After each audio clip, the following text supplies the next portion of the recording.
A shot of atropine was administered in an effort to raise his heart rate. It had no response. Owen's eyes remained fixed and dilated.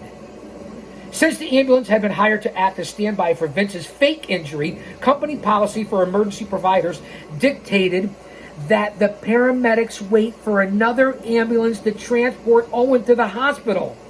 The first ambulance was supposed to stay for the duration of the hire. However, as precious time ticked away, several distraught wrestlers began to demand that Owen be transported immediately. At one point, The Rock leaned into the driver's side of the cab and began yelling, "Who's driving this motherfucker?" At the same time, another wrestler jumped into the passenger side. Underhill tried to explain to The Rock they had to wait for another ambulance and that Owen was being stabilized for transport. This statement was met with increasing anger. Underhill also told the identified grappler to leave the ambulance immediately. He complied. At this point, Underhill and Coleman agreed the mob surrounding the ambulance had grown hostile, too emotional.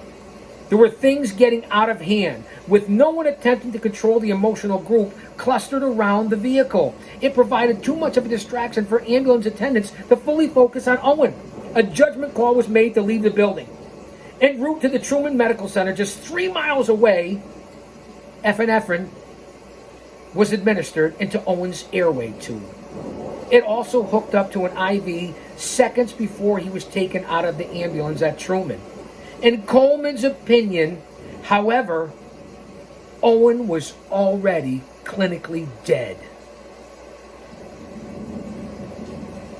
When any fall greater than 20 feet occurs in the Kansas City area, there is an automatic activation of the hospital's trauma team, which consists of 4 top doctors.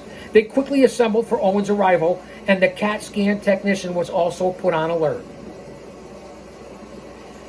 It had now been slightly more than 20 minutes since his fall, with Owen's arrival at 7:59 p.m.